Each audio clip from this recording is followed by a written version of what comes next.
بسم اللہ الرحمن الرحیم۔ ایک مشکل روایت میں آپ کی خدمت بیان کرنے کی کوشش کر رہا ہوں، میرا ساتھ دیجیے گا۔ نبی سرکار حضرت امام محمد تقی علیہ السلام کی خدمت میں ایک صحابی آیا اور امام آخری زمانے کا ذکر فرما رہے تھے کہ آخری زمانے میں یہ ہوگا، یہ ہوگا، یہ ہوگا، اور اس کے بعد ہمارا جو آخری فرزند ہے وہ ظہور کرے گا۔ بیان کرتے کرتے امام نے فرمایا کہ جو حتمی نشانیاں ہیں وہ یہ ہیں، باقی غیر حتمی نشانیاں ہیں، ممکن ہے کہ وہ پوری ہوں، ممکن ہے کہ پوری نہ ہوں۔ جب حتمی نشانیوں کو ذکر کیا تو کہا کہ سفیانی کا خروج ہوگا، اور پھر روایت یہ کہتی ہے کہ باقی اور جو نشانیاں ہیں جس میں ہمیں معلوم ہے کہ قیام خراسانی ہے، مکہ اور مدینہ کے درمیان زمین کا دھس جانا ہے، دجال کا آنا ہے، یہ حتمی نشانیوں کے اندر بیان کیا گیا ہے۔ کہ جب حتمی نشانیاں بھی امام نے بیان کر دی کہ جب یہ پوری ہوں گی تو پھر امام کا ظہور ہوگا، تو میرے ذہن میں سوال آیا۔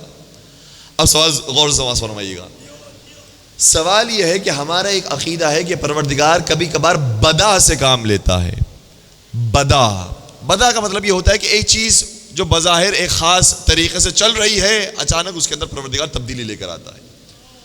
مثال کے طور پر ایک طریقہ جو چل رہا تھا امامت کے سلسلے میں وہ یہ ہوتا تھا کہ ہر امام کے بعد جو دوسرا امام بنتا تھا وہ ان کا سب سے بڑا فرزند ہوتا تھا۔ مولا کائنات کے فرزند جو سب سے بڑے تھے امام حسن امام بنے ہیں، مولا امام حسین کی جو سب سے بڑے فرزند تھے مولا سید سجاد وہ امام بنے، مولا سید سجاد کی جو سب سے بڑے فرزند تھے امام باقر وہ امام بنے، جو ان کے سب سے بڑے فرزند تھے امام صادق وہ امام بنے۔ یہاں تک یہ سلسلہ چلتا رہا، لوگوں کے ذہن میں ایک سلیقہ آ گیا، ایک طریقہ آ گیا کہ جو سب سے بڑا فرزند ہوتا ہے وہ امام ہوتا ہے۔ لیکن جب یہ معاملہ امام صادق تک آیا تو پھر امام کاظم وہ تھے جو سب سے بڑے فرزند نہیں تھے۔ یہاں پر روایتیں کہتی ہیں کہ پروردگار نے بدا سے کام لیا، یعنی وہ ارادہ جو چلا آ رہا تھا لوگوں کے ذہن میں محفوظ ہو گیا تھا، اس میں تبدیلی واقعی کی، کہا نہیں اب بڑا بیٹا نہیں، جو حقدار ہے حقیقی حقدار، چاہے وہ بڑا ہو یا چھوٹا ہو، وہ امام بنے گا۔ امام کاظم علیہ السلام کی امامت ملی۔ یہ سلسلہ آگے بھی چلا، سید محمد کے حوالے سے بھی یہ بات بیان کی جاتی ہے کہ سید محمد سب سے بڑے فرزند تھے 10ویں سرکار کے، لیکن انہیں امامت نہیں ملی، 11ویں سرکار کو امامت ملی۔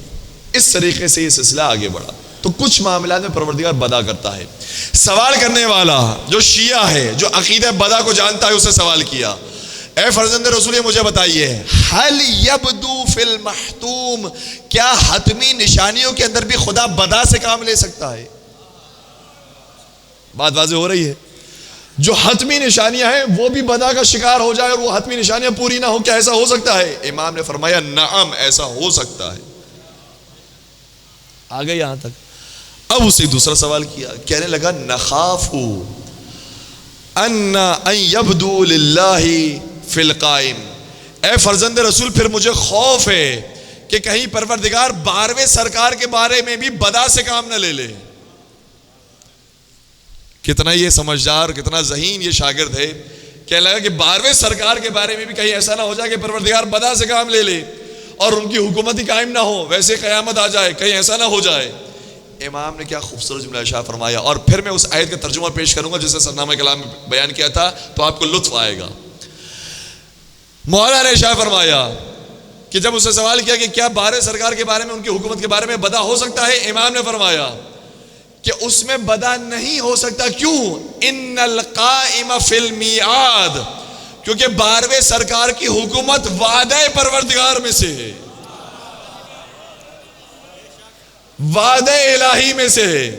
جس چیز کا خدا وعدہ کر لیتا ہے پھر اس کی وعدہ خلافی نہیں کرتا۔ قرآن کریم نے کہا ہے کہ ان اللہ لا یخلف المیعاد، پروردگار اپنے وعدے کی خلاف ورزی نہیں کرتا، یہ وعدہ ہے جو پورا ہو کر رہے گا۔ اب اس آیت کو سنیے گا جسے میں نے سرنامہ کلام میں بیان کیا، وعد اللہ الذین آمنوا منکم وعملوا الصالحات لیستخلفنہم فی الارض کما استخلف الذین من قبلہم، یہ پروردگار کا وعدہ ہے سارے مومنین سے۔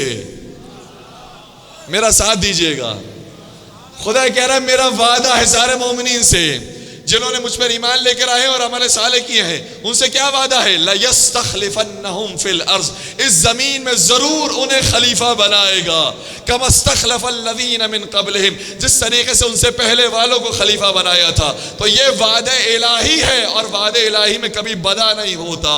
درود پڑھ دیجئے محمد و آل محمد۔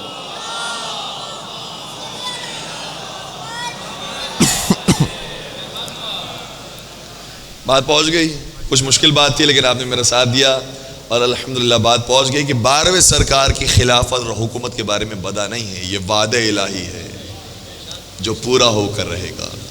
کسی نے کیا خوب کہا تھا کہ صحیح کو صحیح، غلط کو غلط لکھو، جب بھی لکھو ہمیشہ سچ لکھو۔ صحیح کو صحیح، غلط کو غلط لکھو، جب بھی لکھو ہمیشہ سچ لکھو۔ ہمارے عریضوں سے کیوں ہوتی ہو خفا، تمہارا بھی کوئی زندہ ہے تو اس کو خط لکھو۔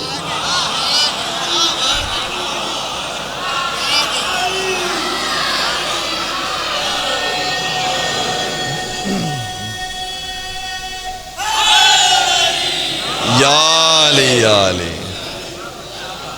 تمہارا بھی کوئی زندہ ہے تو اس کو خط لکھو۔ تو سرکار امام زمانہ زندہ ہیں، حیات رکھتے ہیں، اسی سرزمین میں موجود ہیں، وہ ہمیں دیکھ رہے ہیں لیکن ہم انہیں دیکھنے سے محروم ہیں۔ مولا وہ زمانہ کب آئے گا کہ نرا و نراک، ہم آپ کو دیکھیں گے اور آپ ہمیں دیکھیں گے۔ مولا وہ زمانہ کب آئے گا؟